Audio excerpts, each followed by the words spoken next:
The stars looked cold and distant through the observation window of research station Kepler 442b.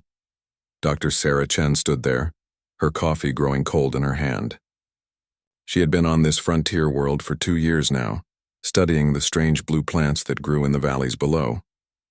It was quiet work, peaceful work, the kind of work she loved.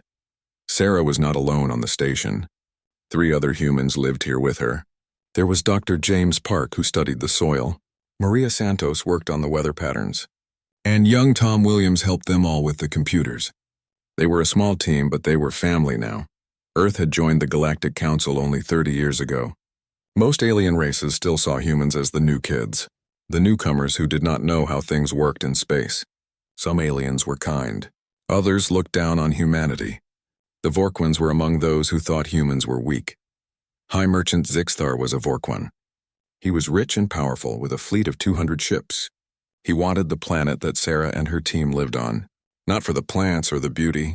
He wanted what was under the ground, rare metals, valuable minerals, things he could sell for vast amounts of money. One morning, Sarah's computers started beeping. She looked at the screen and her heart sank. Ships. Lots of ships. They were Vorquan vessels, and they were coming down from orbit. Within an hour, a massive ship landed near the research station. Its shadow fell across the valley like a dark cloud. Zixthar contacted them through the communication system. His face appeared on the screen. He had 4 eyes and blue-gray skin. His voice was smooth but cold. "Humans," he said, "you must leave this world. I have business here." Sarah felt anger rise in her chest. She stepped forward to the camera. "This planet is protected under Galactic Council law. We have a research permit. You cannot mine here." Zixthar laughed. It was not a nice laugh. It was the laugh of someone who did not care about rules. "Laws are for the weak," he said. "I have 200 ships. You have 4 people. You will leave or I will make you leave. You have 24 hours. The screen went black. James, Maria, and Tom all looked at Sarah. They were scared, but they trusted her. "What do we do?" James asked. Sarah walked to the communication panel. Her hands were shaking, but her voice was steady. "We send a message to Earth and we stay." "But Sarah," Maria said quietly, "he has 200 ships. The nearest human vessel is 3 days away." Sarah sent the emergency beacon. It would reach the nearest human ship, the Odyssey's Promise, commanded by Captain Elena Rodriguez. It would also reach Earth.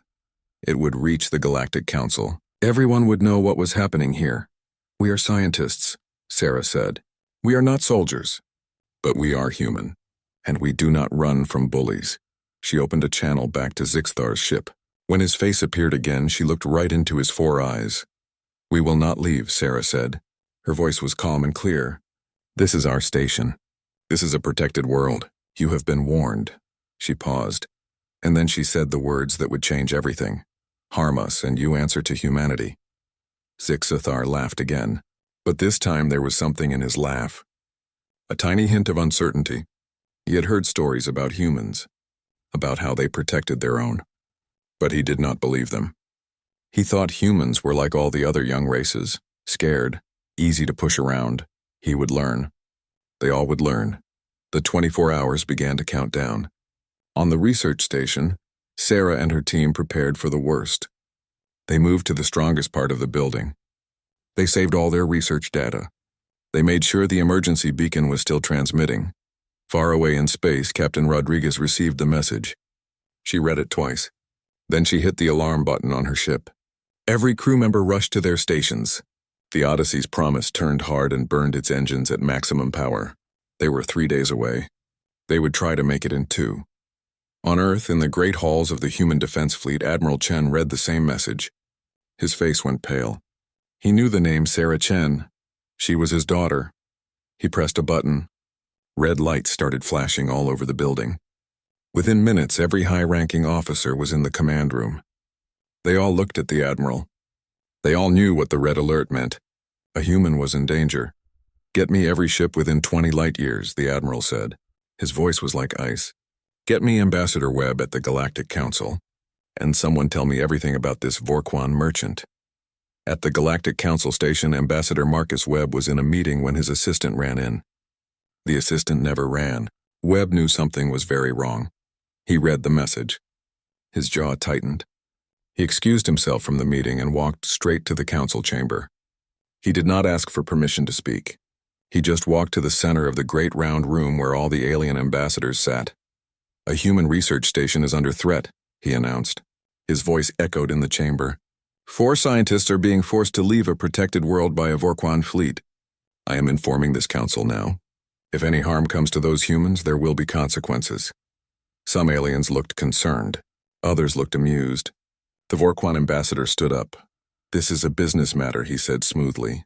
"High Merchant Zixthar has rights to explore new territories. If the humans refuse to move, that is their choice." Webb stared at him. When he spoke, his voice was quiet, but everyone in the chamber heard every word. "Then you should tell your merchant to be very, very careful, because humans remember, and humans do not forget." Back on Kepler 442b, the hours ticked by. Sarah and her team waited. They could see the Vorquan ships through the windows. Big dark shapes against the stars, waiting, watching. Tom was young, only 23. He was scared. "Do you think they will really attack us?" he asked. James put a hand on his shoulder. "Maybe, maybe not. But we stand together. That is what humans do." Sarah looked at her team, her friends, her family. She felt proud of them. They were not warriors. They were scientists, but they had courage. The 24 hours were almost up. Outside, the Vorquan ships began to power up their weapons. Inside the research station, Sarah held her breath. The line had been drawn. Now they would see if Zixthar would cross it, and if he did, the galaxy would learn what it meant to threaten a human. The timer reached 0. Sarah Chen checked her watch one more time. 24 hours had passed. Outside the research station, the Vorquan ships hung in the air like dark metal clouds. Their weapons glowed with a dull red light. Zixthar sat in his command chair and looked at the small human building below. He was annoyed now. These humans should have run away.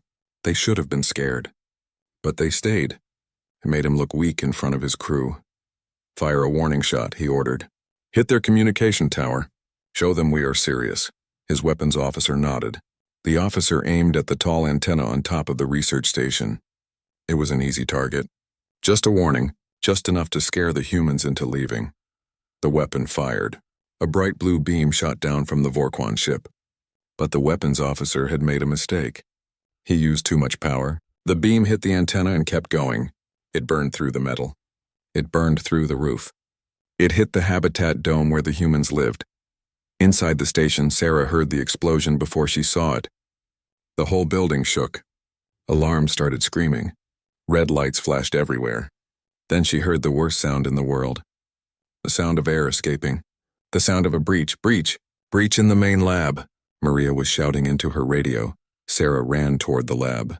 Her heart was pounding. James and Tom should be in there. They were checking the equipment. The blast door was trying to close, but something was blocking it. Sarah squeezed through the gap. The scene inside made her blood run cold. A huge hole was torn in the ceiling. The lab was in ruins. Equipment was scattered everywhere. And there, under a collapsed shelf, she saw James. She ran to him. She knew before she reached him. She had seen death before, but never someone she cared about. Never someone she worked with every day. Never her friend, Dr. James Park, was gone.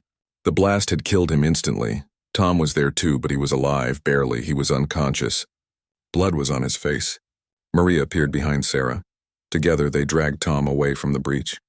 The automatic systems finally sealed the hole, but the damage was done.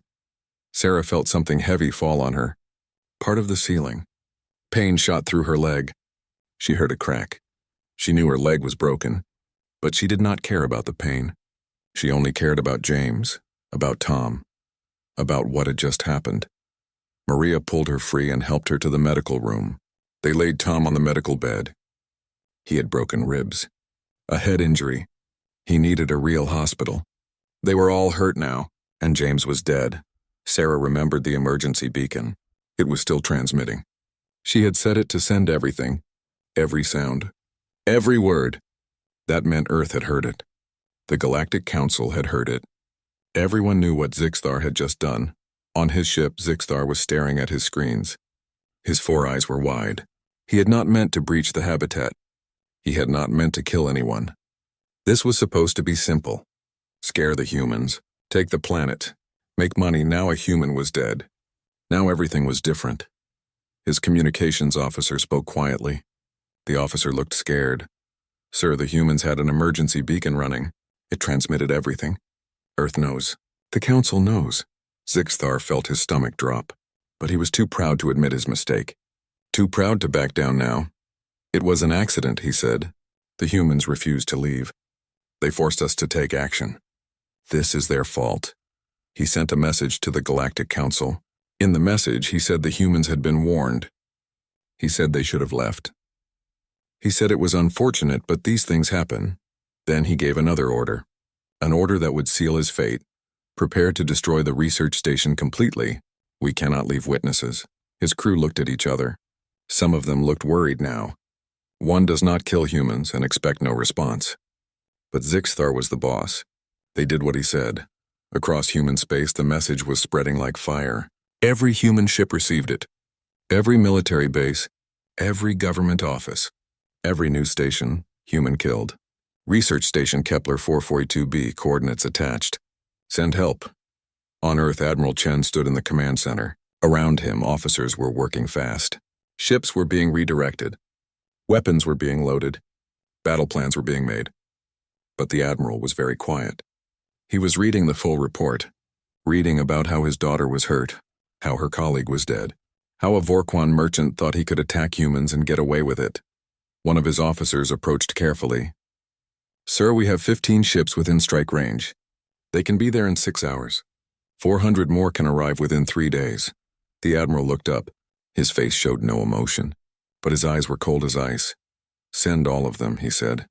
At the Galactic Council, Ambassador Webb received both messages. Zixthar's message came first.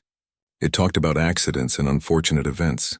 It made excuses, then came the human message. Simple, direct, true. Webb walked back into the council chamber. Every alien eye turned to look at him. Some of them had received their own messages. They knew what had happened. The Vorquan ambassador was already speaking. He was trying to explain, trying to make it sound reasonable. Webb waited for him to finish. Then he stepped forward. He did not shout. He did not need to. His voice was calm and clear and absolutely terrifying. A human is dead. 3 more are injured. This was not an accident. This was an attack on a protected research station. An attack on unarmed scientists. He paused and looked around the chamber. Every alien was listening now. You have 72 hours to deliver High Merchant Zixthar to human custody. This is not a request. This is not a negotiation. You have 72 hours. After that, we will come and get him ourselves. Several aliens started talking at once. Some were angry. Some were confused. The Vorquan ambassador stood up. You cannot make demands like this. Who do you think you are? You are the youngest race here. Webb turned to face him directly. We are the race whose people your merchant just killed. We are the race that remembers its own. We are the race that is coming. 72 hours he left the chamber. Behind him, the aliens began to argue. Some thought the humans were overreacting. Others were not so sure. A few looked at their data screens. They were reading reports about human military movements, about ships changing course, about weapons being prepared. An old alien from a race called the Sistine spoke up. She had been in the council for 300 years. She had seen many wars. She looked at the other aliens with her 6 eyes. You do not understand, she said quietly. You think the humans are bluffing. But I have studied them. I know their history. When they say they are coming, they are coming. When they say they will not forget, they will not forget. Someone has made a terrible mistake today. Back on Kepler 442b, Sarah sat with her broken leg. Maria was caring for Tom. They were trapped in what was left of their station. Outside, 200 Vorquan ships surrounded them. They were getting ready to fire again, to finish the job, but Sarah was not giving up. She checked the beacon, still transmitting, still sending their location, still calling for help. Help was coming. She knew it. Every human in the galaxy knew it now. Someone had crossed the line. Someone had harmed humans. And now they would learn what that meant. Somewhere in space, engines were burning at maximum power. Ships were coming from every direction. The countdown had begun. Not 72 hours, much less time than that. Because when one human is threatened, all of humanity responds. That is the rule. That is the promise. That is the truth that Zixthar was about to learn. The Odyssey's promise was burning through space faster than it had ever gone before. Captain Elena Rodriguez stood on the bridge. Her face was tight with worry. Her crew was working at every station. They all knew what was happening. They all knew that humans needed help. How long? She asked her navigator. 6 hours at this speed, Captain. But the engines are running hot.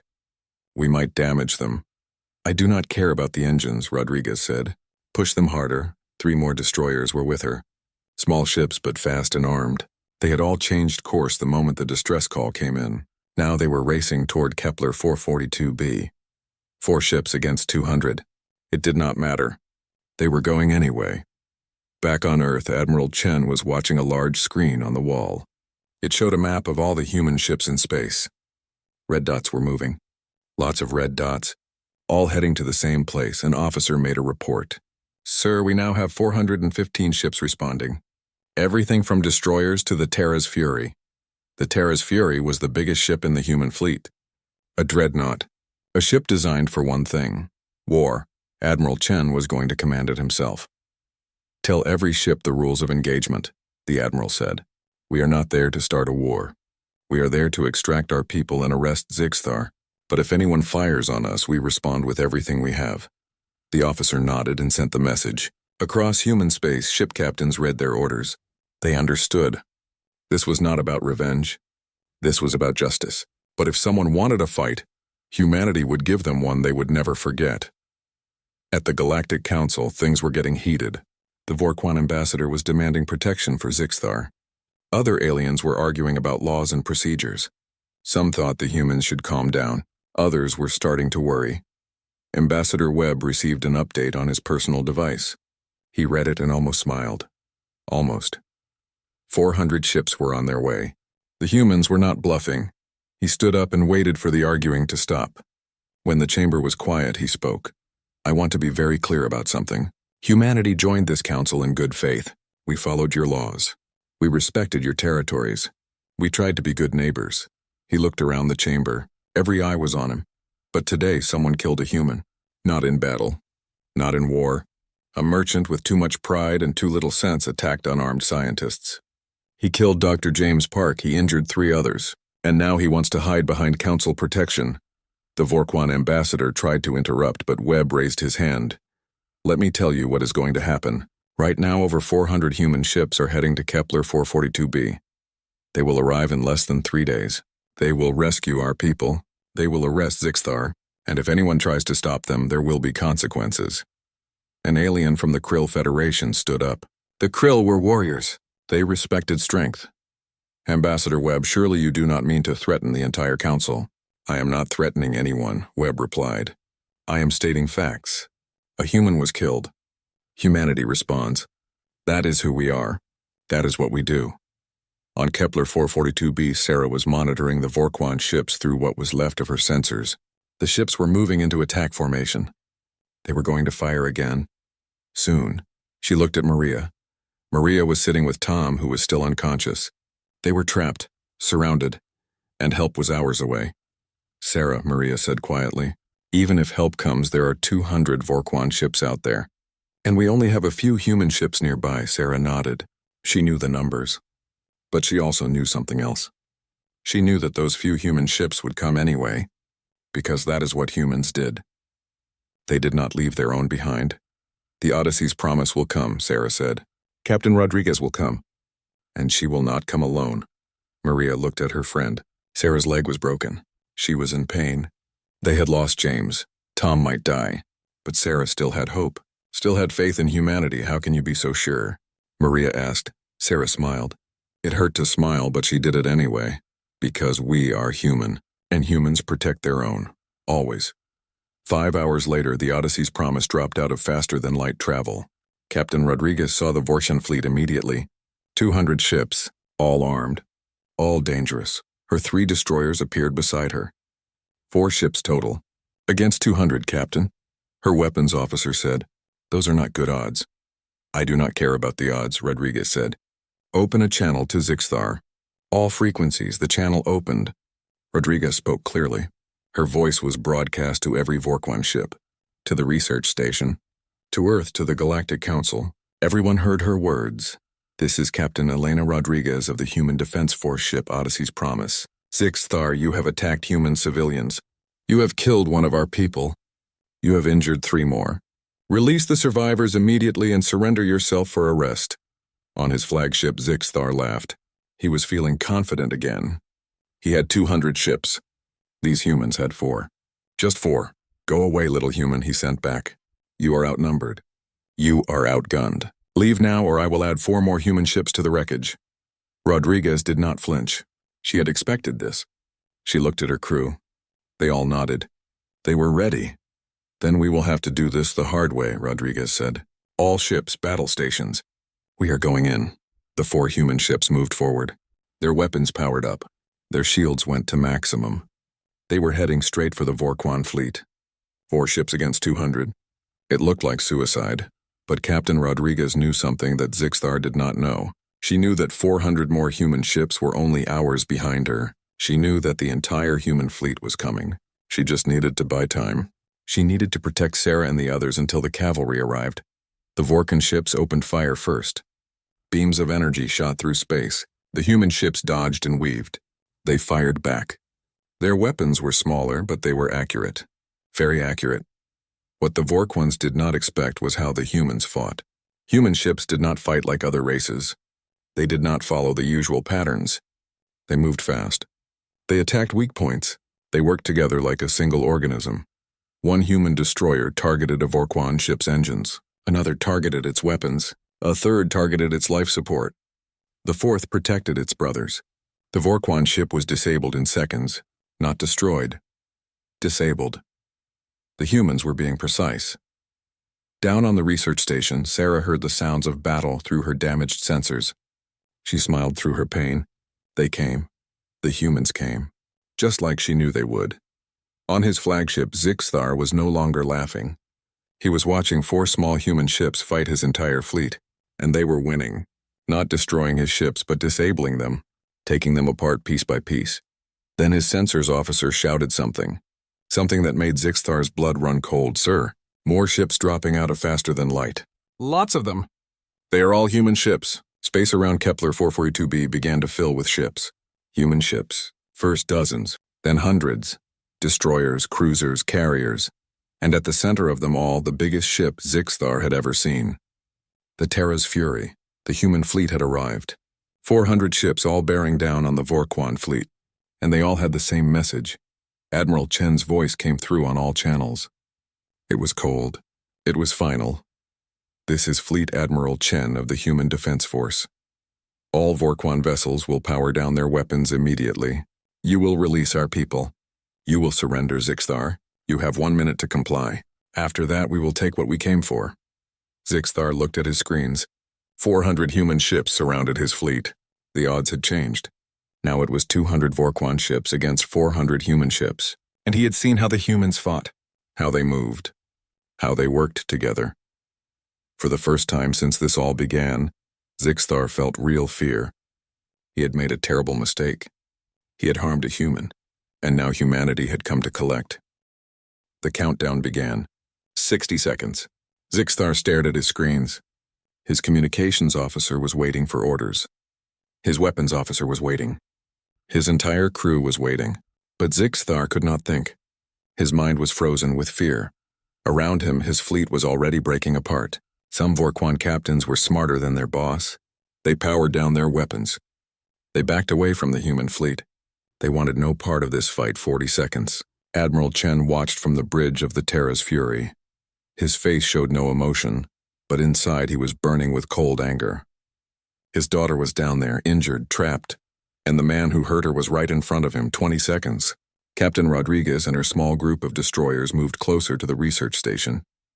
They positioned themselves between the station and any Vorquan ships that might try something stupid.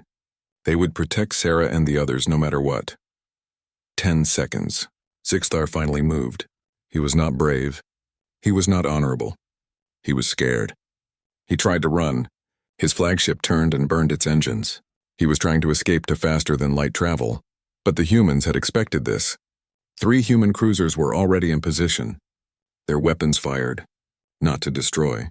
Not to kill. They targeted the flagship's engines with perfect precision. The engines died.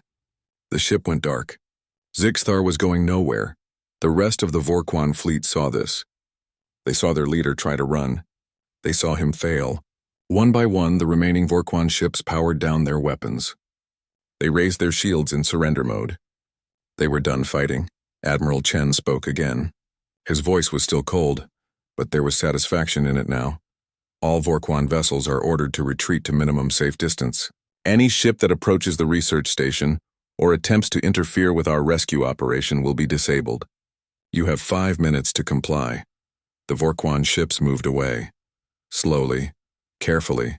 They did not want to give the humans any reason to fire. They had seen how human weapons worked, how accurate they were, how ruthless. A human boarding team approached Zixthar's disabled flagship. They cut through the airlock and entered the ship. The Vorquan crew did not resist. They stood aside and let the humans pass. No one wanted to be the next person to harm a human. Not after seeing what happened. The boarding team found Zixthar on his bridge. He was sitting in his command chair. His 4 eyes were wide. His hands were shaking. When he saw the humans, he tried to speak. Tried to make excuses. Tried to explain.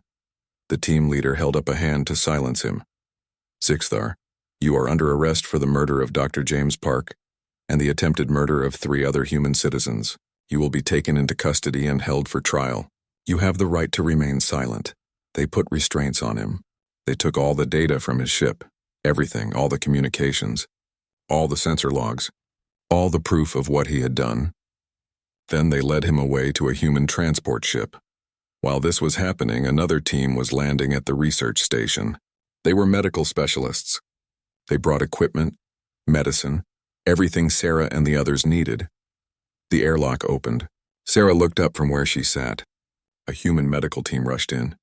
The first person through the door was a tall woman with gray hair. Sarah recognized her immediately. Dr. Elizabeth Park, James's mother. Elizabeth saw Sarah. She saw the broken leg, the pain in Sarah's eyes, the exhaustion. But she also saw something else. She saw that Sarah had stayed, that Sarah had not given up, that Sarah had protected her son's work until the very end. Thank you, Elizabeth said quietly as she began treating Sarah's leg. Thank you for staying with him. Sarah could not speak. She just nodded. Tears were running down her face now. The pain, the relief, the sadness, all of it came out at once. Other medics were working on Tom. He was still unconscious, but he was stable. They put him on a medical stretcher and carried him carefully to the transport ship. Maria went with him, holding his hand. Elizabeth helped Sarah to her feet. Well, to her one good foot, Sarah leaned on the doctor as they walked slowly to the transport. Behind them, a team stayed to recover James's body. They would bring him home. They would give him a proper funeral. They would honor his memory. As Sarah was lifted into the transport, she saw something through the window. The human fleet. Hundreds of ships. All of them had come. All of them had answered the call. All of them had come for 4 scientists on a distant world.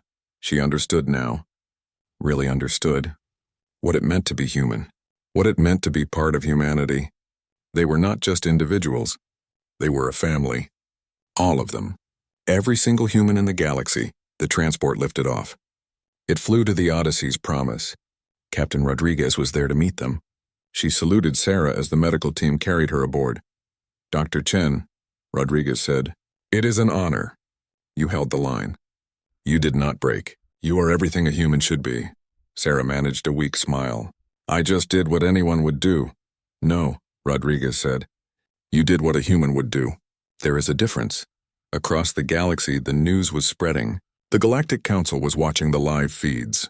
They saw the human fleet. They saw how quickly it had assembled. They saw how efficiently it had operated. They saw Zixthar taken into custody without a single unnecessary death. The humans had not come for war. They had come for justice.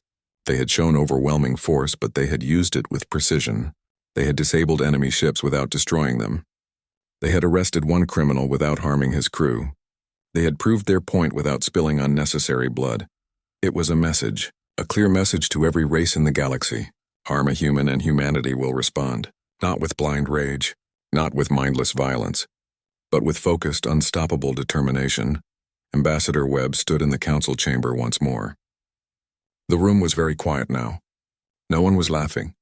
No one was making jokes about the young race. Everyone was thinking about what they had just witnessed. Webb spoke calmly. There was no need to shout anymore. Everyone was listening. What happened today should never have happened. A human scientist was killed. 3 more were injured. This was not an accident. This was not a misunderstanding. This was a crime. He paused and looked around the chamber. But today, you also saw something else. You saw what humanity does when one of our own is threatened. We came.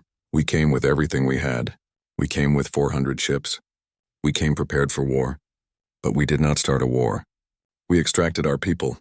We arrested the guilty party. We did what was necessary, nothing more. The Vorquan ambassador was gone. He had left in shame when his merchant was arrested. The other ambassadors listened carefully. They were learning. This was an important lesson. I want to be very clear, Webb continued. Humanity does not seek conflict. We came to this council to build relationships, to trade, to learn, to share. But we will not allow our people to be harmed. We will not allow criminals to hide behind laws and procedures.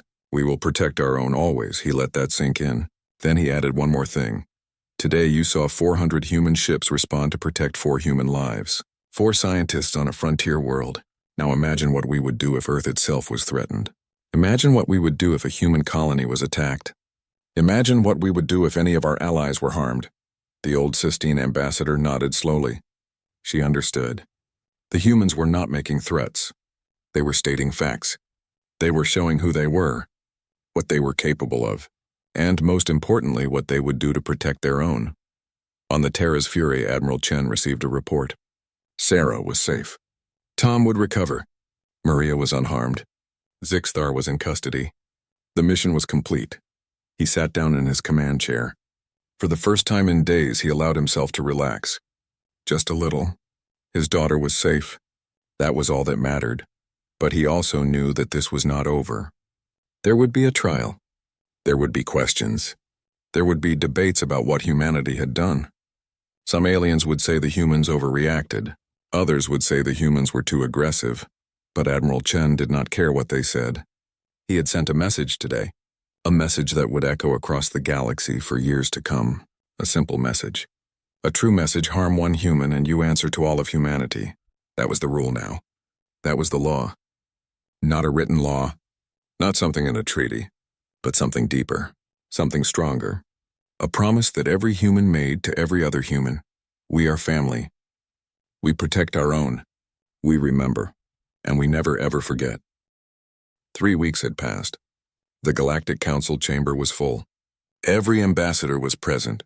Every news service in the galaxy was broadcasting. This was the trial of High Merchant Zixthar. The first time a non-human would be tried for killing a human. Zixthar stood in the center of the chamber. He looked smaller now. His pride was gone. His confidence was broken. He knew what was coming. Ambassador Webb presented the evidence. All of it, the communications logs, the sensor data, the testimony from Zixthar's own crew. Everything showed the same truth. Zixthar had attacked unarmed scientists. He had killed Dr. James Park. He had tried to kill 3 more humans. He had then tried to destroy the evidence. The council deliberated for 2 hours. When they returned, their decision was clear. Guilty on all charges, the sentence was life imprisonment on a neutral prison world. Zixthar would never be free again. But humanity was not finished. Admiral Chen stepped forward to address the council. He was not wearing his military uniform today. He wore simple civilian clothes. He was not here as a military commander. He was here as a father, as a human being. This council has delivered justice today, he said. For that I thank you. But justice for one crime is not enough. We must make sure this never happens again. The aliens listened carefully. Some were confused. The criminal was caught. The sentence was given. What more did the humans want? We joined this council in good faith, the Admiral continued. We followed your laws. We respected your customs. We tried to be good neighbors. But someone still thought they could harm us without consequences. Someone thought humans were weak. Easy targets. He paused and looked around the chamber. His voice was calm but powerful. Today I want to make something very clear to every race in this galaxy, to every government, to every merchant, to every individual. Humanity has one simple rule, one law that we all follow, one promise that we all make. The chamber was completely silent. Everyone waited for what he would say next. Harm one human and you face all of humanity. This is not a threat. This is not a negotiation. This is who we are. This is what we do. This is the promise we make to every human in the galaxy. Several aliens started to object. They thought this was too aggressive, too dangerous. But the Admiral raised his hand. Let me explain what this means. You saw what we did for 4 scientists on a distant world. We sent 400 ships. We mobilized our entire fleet. We were prepared for war. All of this for 4 people. He let that sink in. Then he added the most important part. Now imagine what we would do if Earth was threatened. Imagine what we would do if a human colony was attacked. Imagine what we would do if any of our allies were harmed. We protect our own always, without exception, without hesitation. Ambassador Webb stepped forward to join the Admiral. Together they represented humanity, military and diplomatic, strength and wisdom. We are proposing a formal doctrine, Webb said, the Human Protection Doctrine. It states simply that any attack on human citizens anywhere in the galaxy is considered an attack on all of humanity, and humanity has the right to respond with whatever force is necessary. Some aliens argued. Some said this was too much power for one race, but others understood. The Krill ambassador stood up. She was a warrior from a proud race. I support this doctrine, she said. The humans have shown restraint. They had the power to destroy the Vorquan fleet, but they did not. They had the power to start a war, but they chose justice instead. They have earned the right to protect their own. One by one, other ambassadors voiced their support, not because they were scared, but because they understood. The humans were not asking for special treatment. They were stating a fact. They were showing who they were. The vote was taken. The Human Protection Doctrine passed. It was now part of Galactic Council law, an official acknowledgement that humanity would protect its own, that any attack on a human would bring the full might of the human race. But the most important change was not written in any law. It was a change in how the galaxy saw humanity. The young race, the newcomers, they were not so young anymore. They had shown their strength. They had shown their unity. They had shown what it meant to be human. On Earth, Dr. Sarah Chen stood at a memorial service. She was wearing a black dress. Her leg had healed, but she still walked with a slight limp. She would probably always have that limp, a reminder of what happened. In front of her was a stone monument. Carved on it were the words, Dr. James Park, scientist, colleague, friend. He died doing what he loved. Humanity ensures he was the last. Elizabeth Park stood beside Sarah. James's mother had asked Sarah to speak at the memorial. Sarah had agreed, though it was hard. So hard to find the right words. Sarah stepped forward to the microphone. Hundreds of people were there. Scientists, military officers, government officials, friends and family, all there to honor James. James was my friend, Sarah said. Her voice was quiet, but everyone heard. He was brilliant. He was kind. He loved his work. He loved studying the soil on distant worlds. He loved learning about the universe. She paused. Tears were in her eyes, but she kept speaking. James died because someone thought they could harm humans without consequence. Someone thought we were weak. Someone was wrong. What happened after James died showed the galaxy who we really are. We are a family, all of us, every human in the galaxy. When one of us falls, we all feel it.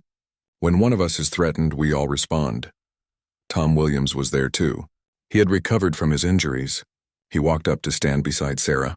So did Maria Santos, the 3 survivors, standing together. We are going back, Sarah said. The 3 of us. Back to Kepler 442b. Back to the research station. We are going to rebuild it. We are going to finish James's work, because that is what he would have wanted. And because we are not afraid. The crowd applauded. Not loud, not joyful, but steady, respectful, proud. 6 months later, the research station on Kepler 442b was rebuilt. Bigger than before, stronger than before, and it was not alone. 2 human military ships now orbited the planet. Protection, a reminder, a promise. Sarah stood in the new laboratory. It looked different from the old one, but it felt right. Tom was working at his computer station. Maria was checking the weather sensors. They were back. They were home. On one wall was a photograph of James, smiling, happy, doing what he loved. Under it was a small plaque, first but not forgotten. Across the galaxy, things had changed. The Vorquan Syndicate had collapsed. Its members scattered. No one wanted to be associated with the organization that had attacked humans. Other merchants and traders were much more careful now, much more respectful. In the military academies of various alien races, new courses were added. Courses about human tactics, human strategy, human psychology. The instructors taught their students one very important lesson. Never underestimate humanity. Never threaten a human. Never assume they will not respond.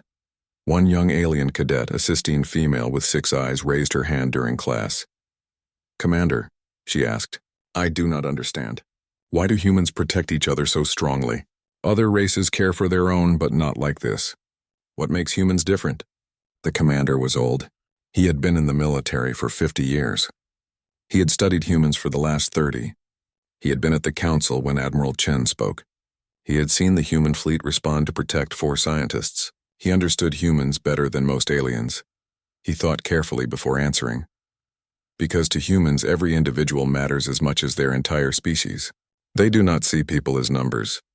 They do not see casualties as acceptable losses. When one human dies, all humans mourn. When one human is threatened, all humans respond. They call it many things. Brotherhood, solidarity, unity, but it all means the same thing. The cadet looked confused. She still did not fully understand. "Think of it this way," the commander continued. "Most races see their population as a resource. Individuals are parts of a whole. But humans see their population as a family. Each individual is precious, irreplaceable. That is not a weakness. That is their greatest strength." The cadet nodded slowly. She was beginning to understand. "So we should never harm a human?" she asked. The commander looked at her seriously. "Never. Ever. Because if you harm one human, you do not face one enemy. You do not face 10 enemies. You do not face 100 enemies. You face all of humanity. Every ship, every soldier, every citizen. They will come for you. They will find you. And they will make you answer for what you did." He paused and looked around at all his students. "Remember the story of Dr. James Park. Remember the 4 scientists on Kepler 442b. Remember that 400 human ships came to protect them. Remember that humanity sent its entire fleet for 4 people. And remember that they said it once. They only had to say it once." The classroom was silent. Every student understood now. This was not just a military lesson. This was a warning, a truth, a fact about the universe they lived in. Humans say it once. Harm them, and you answer to humanity.